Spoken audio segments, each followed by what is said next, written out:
What's going on, everybody? Steve here, Rake and Profit over at rakeandprofit.com. In today's video, I want to talk about all the misinformation that's going around in the community about sourcing items from eBay and flipping them on Amazon.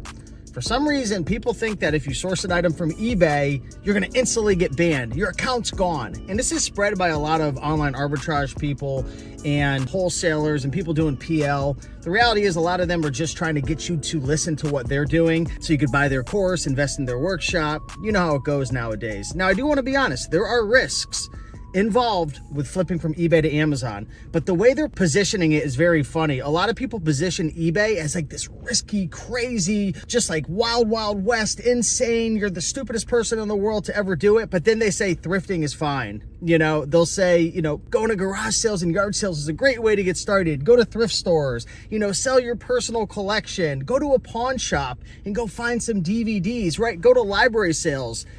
There is no difference whatsoever with sourcing on eBay, a book, a DVD, a board game, versus going to a thrift store or a library sale or a garage sale.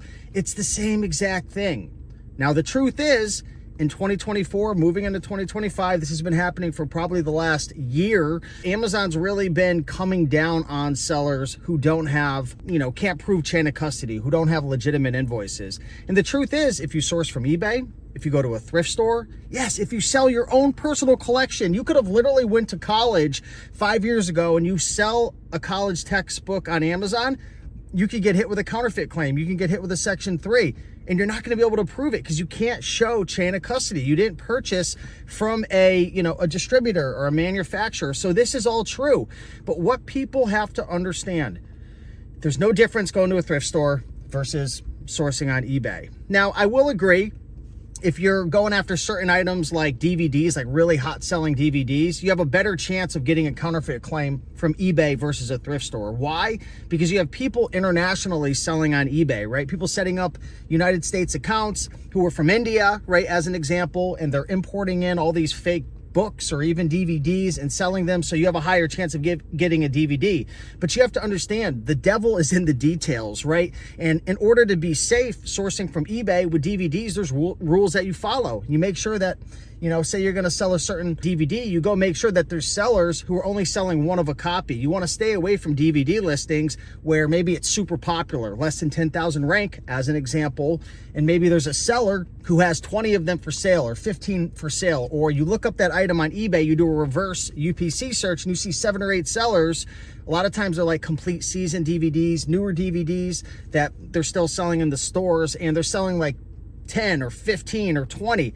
Stay away from those, right? So there's ways to be safe, but people have to stop listening to this BS misinformation from people who are just trying to sell them a course. Now, I'll be honest with you. I have a course, but do you see me pitching it down your throat every single day? No. People, you know, they follow my content. They get into my groups, my communities. If they want to learn and take the next step, you know, then they go into it. But I'm not selling a $2,000, $5,000 course. I have a course that's $300, right? So it's not like, honestly, if you don't want to source from eBay, don't source from eBay, right? I don't need you to buy a course from me. A lot of these people do. They need to push you into some online arbitrage or wholesale course, and they're trying to scare the crap out of you. And the reality is there's a lot of online arbitrage traditional sellers that are still getting hit with IP complaints, still getting hit with counterfeits. Matter of fact, I'd say people who do traditional online arbitrage get more counterfeit complaints. And then you're going to have the argument for, well, the safest is wholesale. Okay, get into wholesale and spend $20, $30, $40, $50,000. Have your margins at 6, 7, 8, 9%. Of course, there's people out there, big shout out to Amazon Lit. They run a huge wholesale operation. They have a warehouse. They have, God only knows what, 30, 50, 100 employees, right? They're getting ready to move into a 100,000 square foot warehouse. And you know what? I have so much respect for people like Amazon Lit, people who have warehouses, because that is really, really, at least in my opinion, that's hard work. That's a lot of overhead. But for me personally, and this has nothing to do with Amazon Lit, I have nothing but respect for these guys. They're like one of the top sellers on all of Amazon, but I'm just sharing it as an example. I don't want to have a warehouse. I don't want to have all these employees, right? I don't want to build a massive Amazon business just because it just seems like a pain in the butt, right? But anyways, let's steer away from that rabbit hole and let's get back to the misinformation that's being spread. There's no difference sourcing from a thrift store, sourcing from a library sale, sourcing from a garage sale versus sourcing on eBay. They all have risks. You have no invoice. If you get hit with a Section 3, if you get hit with an IP complaint, if you get hit with a counterfeit, you get hit with a sold an item as new when it's used, right? It's all the same thing. You're gonna have to prove the authenticity of that item. And the reality is you can't, right? But a lot of people think if you get hit with an IP complaint in any one of those forms that you're instantly gone. That's not true. The people that are getting Section 3s, for the most part, and I'm generalizing, right? I'm sure there's exceptions to the rule, are people who have newer accounts, who haven't proved themselves, who go from doing $100 a month and then scale to $5,000 a month or $10,000. Like they're scaling too quickly. Nowadays, if you're gonna do E to A, eBay to Amazon, if you're gonna thrift, if you're gonna go to library sales, if you're gonna sell stuff in your personal collection, you wanna go slow and steady. And there's an argument to be said, if you're brand spanking new, maybe you wanna do some methods that are a bit safer, like Amazon to Amazon flipping. And I don't know how long this is gonna go on for, but people have been talking about this in the community, folks who do Amazon to Amazon flipping using BookMine, you know, people like Victor Gallejos, Joji Davenport. They're saying that if you get an IP complaint, if you're buying your books from Amazon, right, even from a third-party seller, it sounds like, that you could use those invoices to protect yourself. So that's a little step up. Hey, if you want to do retail arbitrage and go into, you know, Ollie's or Walmart or Target and you have those receipts, that's definitely a step up in terms of safety. It doesn't mean you're bulletproof. I know plenty of people, again, who have legitimate invoices or receipts and they're shopping from TJ Maxx, Marshalls, and they still get kicked off because sometimes Amazon won't accept those invoices, but they're certainly safer. But my advice would be, if you're going to thrift, if you're going to do E2A, if you're going to go to library sales and all that, you've got to be safe. You don't want to go after the items that are way too popular. If you're flipping books, and I've said this a million times, run your books through Book Run Counterfeit Calculator. Again, doesn't mean you're going to be 100% safe, because matter of fact, I had a friend who just recently got an IP complaint on a book, ran it through Books Run Counterfeit Calculator, came up clean. So it doesn't mean you're 100% safe, but you know, if you're going to do any of those methods, you got to play the game and you got to go by the quote of it's better to be safe versus sorry. And you don't want to scale too quickly in the beginning if you don't have those legitimate invoices, right? And I say legitimate because, again, you could still have invoices. I know plenty of OA people, like I've said, it sounds like a broken record, who have gotten kicked off. So the people that are getting Section 3s, from my understanding, they're scaling too quickly. They're going after products that are way too popular in the beginning. You've got to prove yourself. Amazon does not trust us in the beginning. They don't know if you're a bootlegger. They don't know if you're selling counterfeit products. And Amazon has a huge issue with counterfeit products now on the platform. So there's no difference between going to a thrift store, going to eBay, library sale, so on and so forth. You still have to follow the same rules, right, of being safe, checking to make sure the brand's not on the listing, running your books through Book Run Counterfeit Calculator. If you're going to sell a DVD on Amazon that you get from eBay or a thrift store, make sure that there's not multiple listings on eBay of sellers who are selling multiple quantities. Those are risky. Typically it's the complete seasons. Making sure that, you know, you're kind of respecting the sales ranks, right? Not going after DVDs that are less than 10,000 rank is one rule, right, that I follow, right, regardless of how I source. Making sure that you're double checking and triple checking if you're selling certain products that they actually are legitimate.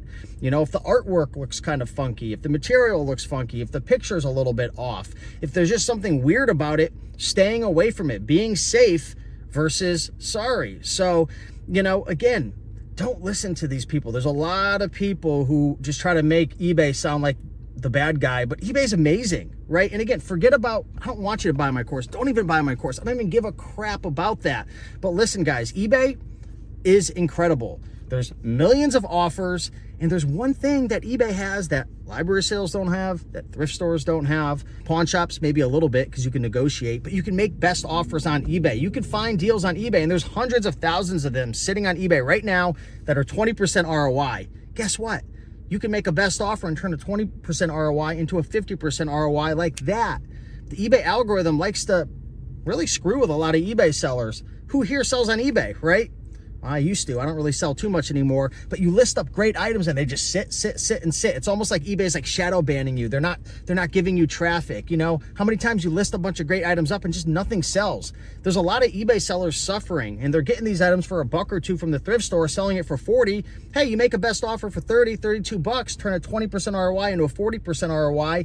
They're happy, you're happy, and it's a win-win situation. So that's why I love eBay. Tons of products. It's the biggest marketplace out there to be able to source secondhand goods, right? It's incredible. I love it. There's so many deals. There's so many opportunities. And, you know, I've sold over 25,000 products approximately in the last three and a half years, flipping from eBay to Amazon. And I've gotten IP complaints. I've gotten some counterfeits, but I'm still here. But again, keep in mind, I've been selling for a while. I started, you know, and the funny thing is I thrifted for 6-7 years before E2A, never had any issues, never got my account suspended, but I took it slow. I didn't scale from 1,000 to 15,000 and sell all these risky products. There's a lot of idiots in the community. I hate to say it, I'm not trying to be disrespectful, but there's a real good size group of people who are idiots who just talk, but they don't critically think. They don't have experience. They haven't walked the walk. They listen to one blog post or one person and they cling on it because people don't know how to think on their own anymore and actually try things. So that's my 2 cents today. Guys, I hope you guys are having a great holiday season, great end of the year. I'm super pumped up for the new year. I'm going to keep crushing it in my Amazon business. I'm going to keep crushing my health goals. I mean, I feel like Rocket Man shooting into the new year. I mean, I've hired a bunch of new coaches, just feeling great, just ready to rock it in the new year. And hopefully you guys are as well. But yeah, there ain't no difference, guys, from sourcing on eBay versus all these other things. Don't listen to what a lot of these clowns are saying. They don't have the experience. They don't. They haven't done it. They're just talking out of their you-know-what to sell you on their $5,000 course. Much love.